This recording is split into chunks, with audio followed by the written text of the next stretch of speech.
البتہ وہب بن منبہ رحمۃ اللہ علیہ فرماتے ہیں کہ ہود علیہ السلام کے والد سب سے پہلے عربی بولنے والے تھے۔ بعض حضرات نے نوح علیہ السلام اور حضرت آدم علیہ السلام کا نام بھی لیا ہے۔ ناظرین، حضرت ہود علیہ السلام نے قوم کو خدا کی پکڑ سے ڈرایا، ان کے سامنے نوح علیہ السلام کی قوم کے انجام کی مثالیں پیش کیں، انہیں یاد دلایا کہ خدا نے ان پر کس طرح سے انعامات رکھے ہیں، بڑے بڑے جسم دیے ہیں۔ قوم نوح کے بعد انہیں زمین کا سردار بنایا ہے، زمین میں انہیں بسایا ہے، زمین ان کے لیے اپنے خزانے اگلتی ہے، جس کے غلوں، میووں اور کھیتوں سے یہ اور ان کے چوپائے فائدہ اٹھاتے ہیں، اور آسمان ان پر اپنی خیر برساتا ہے۔ انہیں اپنی عقلوں سے کام لینا چاہیے تاکہ ان پر یہ حقیقت آشکار ہو کہ جن بتوں کی یہ پوجا کرتے ہیں وہ کسی کو نفع اور نقصان نہیں پہنچا سکتے، اور نفع اور نقصان کی مالک صرف خدا تعالیٰ کی ذات اقدس ہے، جس نے انہیں طرح طرح کی مختلف نعمتوں سے نواز رکھا ہے۔ اسی نے انہیں پیدا کیا، ان کی موت کا مالک بھی وہی ہے، اس لیے اس سے ڈرنا چاہیے اور اس کی طرف تائب ہونا چاہیے، اور انہیں اپنے گزشتہ گناہوں کی معافی مانگنی چاہیے۔ وہ ان پر موسلا دھار بارشیں برسائے گا جو نفع رساں ہوں گی، نہ کہ ضرر رساں، اور انہیں اور زیادہ عزت اور طاقت عطا فرمائے گا۔ آپ نے یہ کہا کہ اس خیر خواہی کا میں تم سے کوئی بدلہ نہیں چاہتا اور نہ کسی سرداری کا خواہاں ہوں، میرا اجر تو خدا کے ذمہ ہے، اور جو ایسا ہو اس پر کوئی الزام نہیں رکھا جا سکتا، کیونکہ وہ خیر و نصیحت کا یہ کام اپنے کسی ذاتی نفع کے لیے نہیں کرتا۔ قوم عاد نے حضرت ہود علیہ السلام کے اس پیغام کو ماننے سے اور اپنی خواہشات سے دستبردار ہونے سے صاف صاف انکار کر دیا۔ اگرچہ ان میں کچھ نیک دل لوگ بھی تھے، مگر قوم میں بدبختوں کی اکثریت نے انہیں بھی حق پر رہنے نہ دیا۔ پھر سب نے مل کر حضرت ہود علیہ السلام کو نادان کہا، جھٹلایا، اور آپ علیہ السلام کی صداقت پر قائم ناقابل انکار دلائل اور براہین سے آنکھیں پھیر لیں اور صاف کہہ دیا کہ ہود، نہ تو آپ ہمارے پاس کی دلیلیں لائے ہیں اور نہ ہم آپ کے کہنے پر ان کی پرستش کو چھوڑنے والے ہیں، نہ ہم آپ کو خدا کا فرستادہ سمجھتے ہیں، اور نہ یہ بات ماننے کو تیار ہیں کہ جن عبادتوں سے آپ ہمیں منع کرتے ہیں وہ خدا کے ہاں ہماری سفارش نہ کریں گے، بلکہ الٹا آپ کو نادان اور بتوں کی عبادت سے روکنے اور صرف ایک اکیلے اللہ کو مستحق عبادت ٹھہرانے کی بنا پر راہ حق سے برگشتہ قرار دیا۔ کیونکہ یہ سب باتیں انہیں اپنے آبا و اجداد سے ملنے والی تعلیمات کے خلاف تھیں، لہٰذا یہ اپنے جسمانی قد و قامت اور طاقت کی بنا پر شرک جیسی ناقابل معافی بیماری میں مبتلا ہو گئے، جو ان کی ہلاکت کا سبب بن گئی۔ اللہ تعالیٰ نے قرآن کریم کے مختلف مقامات پر قوم عاد پر نازل ہونے والے عذاب کا تذکرہ فرمایا تاکہ کفر و شرک اور غرور و تکبر میں مبتلا لوگوں کو تنبیہ ہو سکے۔ اس کے علاوہ قرآن کریم کی ایک سورت کا نام حضرت ہود علیہ السلام کے نام پر سورت ہود ہے۔ قرآن پاک کے 11ویں پارے میں یہ سورت مبارکہ موجود ہے، 123 آیات اور 10 رکوعات پر یہ مشتمل ہے۔ سورت ہود مکی ہے، اس دور میں نازل ہوئی کہ جب کفار مکہ کا ظلم و ستم اپنے عروج پر تھا، چنانچہ سورت ہود میں ان پچھلی قوموں کا تذکرہ ہے جو اللہ کے نبیوں اور رسولوں کی تکذیب کر کے قہر الہی کا نشانہ بنی اور تاریخ کے صفحات پر ہمیشہ کے لیے عبرت کا نمونہ بن گئی۔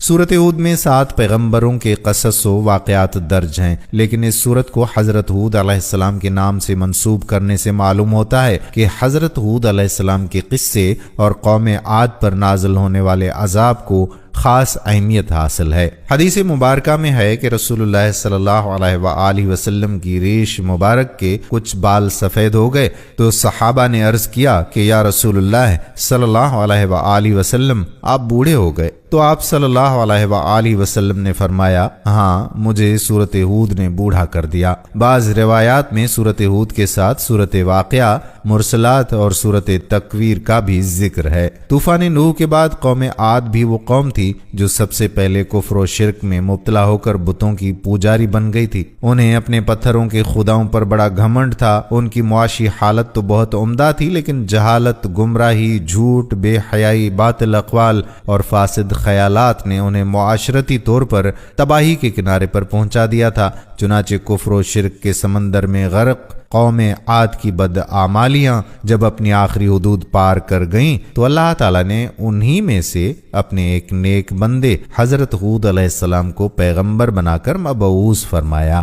حضرت ہود علیہ السلام ایک طویل عرصے تک اپنی قوم کو واعظ و نصیحت کرتے رہے۔ کبھی وہ انہیں اللہ کی طرف سے عطا کردہ نعمتیں یاد دلاتے، کبھی عذاب الہی سے ڈراتے، لیکن وہ بہرے اور اندھے بنے رہے۔ تاریخی کتب میں ہے کہ حضرت ہود علیہ السلام مسلسل 50 برس یا اس سے بھی زیادہ درس و تدریس نصیحت میں مصروف رہے۔ قوم عاد کے 13 قبائل میں سے لقمان اور خلجان نامی قبائل نہایت ہی طاقتور ترین تھے اور انہیں حکمرانی کی حیثیت حاصل تھی۔ حضرت ہود علیہ السلام نے جب دعوت حق دی اور کفر و شرک چھوڑ کر ایک اللہ کی بندگی کی طرف بلایا تو لقمان قبیلے نے سخت مزاحمت کی اور حضرت ہود علیہ السلام کے دشمن ہو گئے۔ اس کے برعکس دوسرے قبیلے خلجان نے حضرت ہود علیہ السلام کی باتوں پر غور و خوض کیا اور ان میں سے اکثر جلد ہی آپ علیہ السلام کی دعوت کو قبول کر کے ایمان لے آئے۔ حضرت ہود علیہ السلام نے اپنی قوم کو راہ حق پر گامزن کرنے کی ہر ممکن کوشش کی، مگر قوم نے ان کی دعوت قبول کرنے سے انکار کر دیا۔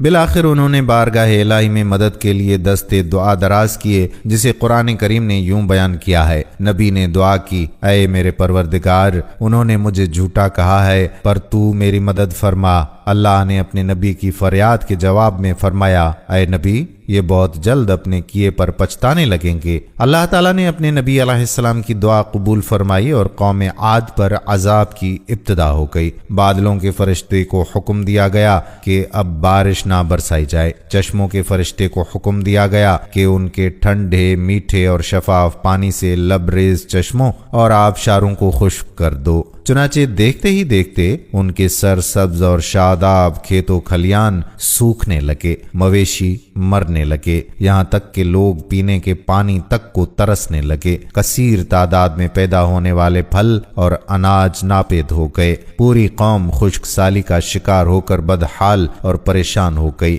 یہ سلسلہ 3 سال تک جاری رہا۔ حضرت ہود علیہ السلام سے اپنی قوم کی یہ پریشانی دیکھی نہ جاتی تھی۔ آپ علیہ السلام بہت افسردہ اور بہت ہی پریشان رہتے تھے، اور پھر ایک دن انہوں نے اپنی قوم سے فرمایا، اے میری قوم کے لوگو، تم اپنے پالنے والے سے بخشش مانگو، اس کے آگے توبہ و استغفار کرو، وہ تم پر آسمان سے موسلا دھار میہ برسائے گا اور تمہاری طاقت و قوت میں اضافہ فرمائے گا، اور دیکھو گناہگار بن کر روگردانی نہ کرو۔ قرآن کریم اور احادیث مبارکہ میں توبہ و استغفار کے بڑے فوائد بیان فرمائے گئے ہیں۔ ابن ماجہ اور ابو داؤد میں حدیث مبارکہ ہے کہ جو پابندی سے استغفار کرتا ہے، اللہ تعالیٰ اس کے لیے ہر فکر سے کشادگی، ہر تنگی سے راستہ بنا دیتا ہے اور اسے ایسی جگہ سے روزی دیتا ہے جو اس کے وہم و گمان میں بھی نہیں ہوتی۔ بہرحال حضرت ہود علیہ السلام کے لاکھ سمجھانے کے باوجود اس قوم پر کوئی اثر نہ ہوا، بلکہ نہایت ڈھٹائی کا مظاہرہ کرتے ہوئے کہنے لگے کہ ہم محض تیرے کہنے پر اپنے آبا و اجداد کے اور اپنے ان معبودوں کو کیوں چھوڑ دیں۔ قوم عاد پر ہوا کا عذاب بھیجا گیا، اور ہوا کا عذاب بھیجنے کے لیے ہوا کے خزانوں کا صرف اتنی مقدار میں منہ کھولا گیا جتنا کہ انگوٹھی کا حلقہ ہوتا ہے، یعنی صرف اتنی مقدار کے کھلنے پر کھجور سے لمبے قد والے اور انتہائی طاقتور لوگوں کو تنکے کی طرح بنا دیا، اور وہ خس و خاشاک کی طرح ہوا کے بہاؤ پر ادھر ادھر اڑنے لگے اور تباہ و برباد ہو گئے۔ اس قوم پر نہایت تیز و تند ہوا بھیجی گئی جو 7 دن اور 7 راتوں تک مسلسل انہیں تباہ و برباد کرتی رہی۔ اس تیز ہوا نے ان طاقتور اور قوی ہیکل انسانوں کو ہلاک کر کے یوں پھینک دیا جیسے درختوں کے تنے کٹے پڑے ہوتے ہیں، اور دنیا و آخرت کی لعنت ان پر الگ سے بھیجی گئی۔ جبکہ باری تعالیٰ نے حضرت ہود علیہ السلام اور آپ پر ایمان لانے والوں کو اس بدترین عذاب سے محفوظ و مامون رکھا۔ یہ قوم عاد تھی جو فنا کے گھاٹ اتر گئی۔ یہی عاد اولا کہلاتے ہیں، اور عاد ثانیہ جنہیں لوگ قوم سمود بھی کہتے ہیں، یہ یمن کے باشندے تھے۔ قحطان سبا کے قبیلے انہیں سمود کہتے ہیں۔ قوم عاد کو قرآن مجید میں قوم نوح کے خلفاء میں شمار کیا گیا ہے۔ حضرت ہود علیہ السلام ہود کی سب سے معزز شاخ خلوت کے ایک فرد تھے۔ ناظرین، عذاب الہی کے ابتدائی مراحل میں خشک سالی نے قوم عاد کی حالت ابتر کر دی تھی، چنانچہ ان کے سرداروں اور دانشوروں نے اس سے نجات پانے کے لیے مختلف تدابیر اور غور و خوض شروع کر دیا۔ یہ بات بڑی حیران کن ہے کہ پچھلی قوموں کو جب کبھی کوئی مشکل آ گھیرتی تو وہ اس سے نجات کے لیے حجاز مقدس کا سفر کرتے تھے اور بیت اللہ شریف میں جا کر اللہ کے آگے آہو زاری کرتے تھے، یعنی کافر قومیں بھی اس حقیقت کو تسلیم کرتی تھیں کہ اس ارض و سماوات میں ایک لافانی قوت موجود ہے، لیکن اس کے باوجود جب نبی اور رسول یہ بات کہتے تو ان کی عقل پر پردہ پڑ جاتا تھا۔ قوم عاد کے سرداروں نے بھی یہی فیصلہ کیا کہ قوم کے سرکردہ افراد بیت اللہ شریف جا کر ان دیکھے خدا کے سامنے فریاد کریں۔ چنانچہ مختلف قبائل کے سرداروں اور دیگر اہم افراد پر مشتمل 70 افراد کا ایک وفد حجاز مقدس روانہ ہوا۔ اس زمانے میں مکہ پر قوم عمالیق کی حکمرانی تھی، جس کا سردار معاویہ بن بکر تھا، اور معاویہ کی والدہ قوم عاد سے تعلق رکھتی تھی۔ ویسے بھی معاویہ بن بکر قوم عاد کی شان و شوکت سے بڑا مرعوب تھا، چنانچہ اس نے وفد کی بڑی خاطر مدارات کی اور اسے بڑی عزت اور احترام سے اپنے یہاں ٹھہرایا۔ تبری کی روایت ہے کہ اس وفد میں 2 افراد مرشد بن سعد اور لقمان بن لقیم، یہ صاحب ایمان اور حضرت ہود علیہ السلام کے پیروکار تھے۔ غالباً ان کا تعلق قبیلہ خلجان سے ہوگا۔ ان دونوں کے علاوہ باقی سب کافر اور بت پرست تھے۔ معاویہ نے ان کے اعزاز میں رقص و سرود کی محافل کا اہتمام کیا اور تقریباً 1 مہینے تک یہ لوگ اپنے آنے کا مقصد فراموش کر کے عیش و عشرت اور شراب و شباب کی محافل میں مدہوش رہے۔ جب ان کا قیام طویل ہو گیا تو معاویہ بن بکر کو ان کے واپس جانے کی فکر لاحق ہوئی۔ کافی سوچ بچار کے بعد اس نے ناچنے گانے والیوں کے ذریعے چند اشعار کی صورت میں انہیں ان کے آنے کے مقصد کی یاد دہانی کروائی، جس پر وفد کو ہوش آیا۔ تاریخی کتب میں یہ لکھا ہے کہ اس موقع پر وفد میں شامل مرشد اور لقمان نے ایک بار پھر انہیں سمجھانے کی کوشش کی کہ جو کچھ حضرت ہود علیہ السلام کہتے ہیں اس پر ایمان لے آؤ، لیکن وہ نہ مانے۔ پھر وفد بیت اللہ شریف گیا اور بارش کی دعائیں مانگنی شروع کر دیں۔ ابھی تھوڑی ہی دیر گزری تھی کہ اللہ تعالیٰ نے آسمان پر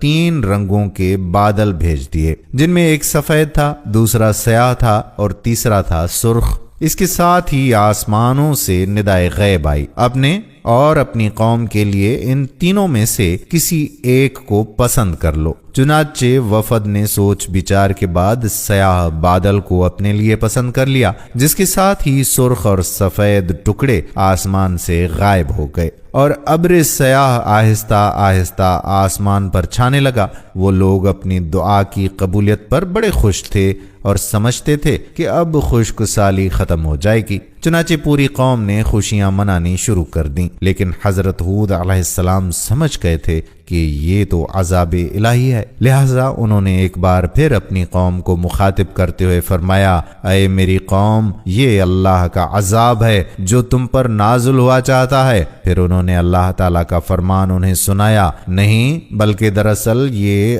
ابر وہ عذاب ہے جس کی تم جلدی کر رہے تھے۔ یہ ہوا کا طوفان ہے جس میں دردناک عذاب چلا آ رہا ہے، جو اپنے رب کے حکم سے ہر چیز تباہ کر ڈالے گا۔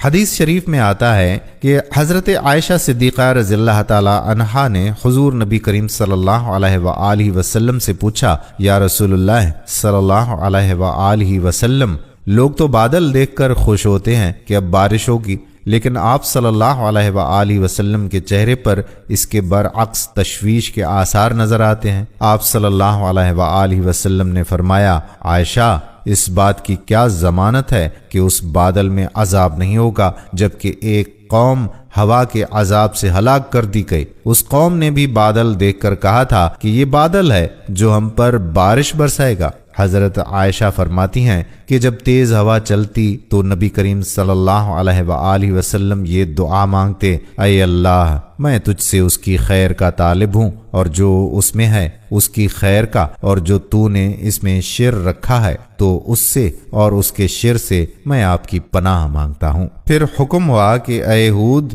جو 70 آدمی تجھ پر ایمان لائے ہیں ان کو اپنے ساتھ لے کر پہاڑ پر جا رہو۔ تب حضرت ہود علیہ السلام ان کو لے کر پہاڑ پر چلے گئے اور کہا کہ اے قوم، اب تم کو ہوا ہلاک کرے گی اور تم پر غضب الہی ان قریب آئے گا۔ وہ بولے، کون سی ایسی ہوا ہے جو ہم پر غالب ہوگی؟ تب اللہ تعالیٰ نے ہود علیہ السلام سے ارشاد فرمایا کہ اپنی قوم سے کہہ دو، اے میری قوم، اپنے گناہ بخشواؤ اپنے رب سے اور پھر اپنے کو رجوع کرو اس کی طرف، تاکہ تم پر چھوڑ دے آسمان سے دھاریں اور زیادہ سے زیادہ تم کو دے، اور پھر نہ جاؤ گنہگار ہو کر۔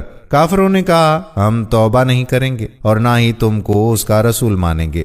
ناظرین، وہب بن منبع نے روایت کی ہے کہ 7ویں زمین پر ایک ہوا ہے اور اس کا نام ریح العقیم ہے، اور 70,000 زنجیروں سے اس کو باندھ رکھا ہے، اور 70,000 فرشتے اس پر محافظ ہیں اور موکل ہیں۔ جب قیامت کا دن ہوگا وہ ہوا چھوڑ دی جائے گی، اور وہ ہوا اتنی تیز ہوگی کہ پہاڑوں کو ریزہ ابریشم کے اڑا دے گی، اور آسمان گر پڑے گا اور اس کے ٹکڑے ٹکڑے ہو جائیں گے، اور وہ روئی کی طرح اوڑتا پھرے گا، جیسا کہ اللہ تعالیٰ نے فرمایا، پھر جب پھونکیں گے نرسنگھے میں ایک پھونک اور اٹھائی جائے گی زمین اور پہاڑ ٹیکے جائیں، ایک چوٹ اس دن ہو پڑے گی، ہو پڑنے والی، اور پھٹ جائے گا آسمان، پھر اس دن وہ سست ہوگا۔ پھر حکم ہوا، اے فرشتو، وہ ہوا قوم عاد پر کچھ دیر کے لیے چھوڑ دو۔ تب انہوں نے عرض کی کہ اے جبار عالم، کس قدر چھوڑیں؟ حکم ہوا، گائے کی ناک کے نتھنے کے اندر سے چھوڑ دو۔ انہوں نے عرض کی کہ یا اللہ، اس مقدار سے تو سارا عالم ہی برباد ہو جائے گا۔ تب حکم ہوا کہ سوئی کے ناکے کے سوراخ کے برابر چھوڑ دو۔ حکم خدا کی تعمیل ہوئی تو وہ ہوا مانند ابر سیاہ کے پہاڑ کی طرف نکل کر آئی۔ اس ہوا کو دیکھ کر قوم عاد خوش ہوئی، بولے، یہ ابر ہے، ہم پر ضرور برسے گا۔ حضرت ہود علیہ السلام نے کہا، کوئی نہیں، وہ یہی ہے جس کی تم لوگ تشابیہ کرتے تھے، اور یہ وہ ہوا ہے جس میں دکھ کی مار ہے۔ اور جب ہوا نکلی تو کافروں نے کہا، اے ہود، تو نے جو خوشخبری پہنچائی کہ جس سے ہم خنک تر ہوں گے۔ حضرت ہود علیہ السلام نے فرمایا کہ کافرو، ذرا صبر کرو، اللہ تعالیٰ کی طرف سے تم پر عذاب علیم پہنچا ہے۔ وہ اس خبر کو سن کر تقریباً 7 لاکھ مرد 3 پہاڑوں کے درمیان میں جا رہے، جہاں ہوا کی راہ ایک طرف سے بھی نہ تھی، اور یہ سب ایک دوسرے کا ہاتھ پکڑ کر اور اپنے پاؤں کو گھٹنوں تک زمین میں گاڑ کر بیٹھتے تھے، اور عورتوں، مرد اور لڑکوں نے اپنے بیچ میں 4 پائیوں کو لے لیا اور کہتے تھے کہ 3 طرف تو ہمارے پہاڑ ہیں اور ایک جانب ہم سب ہیں، دیکھتے ہیں کہ کون سی ہوا ہے جو ہم سب کے بیچ سے گزرتی ہے اور وہ ہم پر کس طرح سے زور کر سکتی ہے۔ جب متکبروں نے اپنی قوت کا غرور کیا، اچانک ایک آواز رعد کی آئی، اور ہوا نے اس قدر زور کیا کہ پہلے مکانات اور قصر وغیرہ جتنے تھے سب کو جڑ سے کھود کر پھینک دیا، اور تمام تعمیرات برباد ہو گئیں۔ ان کی عبرت کے واسطے ان کے پاؤں کے نیچے اور ان کے سامنے سرنگوں کر کے زمین پر ڈال دیا۔ پھر کیا ہوا کہ ان میں سے کوئی بچا رہا، اور پتھر، دھول اور خاک میں 1 برس تک پڑے روتے رہے، اور جو شخص بھی ان کے رونے کی آواز سنتا تو وہ بھی ہلاک ہو جاتا تھا، کیونکہ ان کے رونے کی آواز نہایت ہی بھیانک اور بہت ہی خراب تھی۔ اللہ تعالیٰ نے اس عذاب کو 7 رات اور 8 دن لگاتار قوم عاد پر چلائے رکھا۔ یہ آندھی مسلسل چلتی رہی۔ ایک قول کے مطابق اس عذاب کی ابتدا جمعے کے دن ہوئی تھی، جبکہ بعض کہتے ہیں کہ بدھ کے دن عذاب کی ابتدا ہوئی تھی۔ واللہ عالم۔ دوستو، یہ تھا حضرت ہود علیہ السلام کا قصہ۔ ہم امید کرتے ہیں کہ یہ ویڈیو بھی آپ کو ضرور پسند آئی ہوگی، اور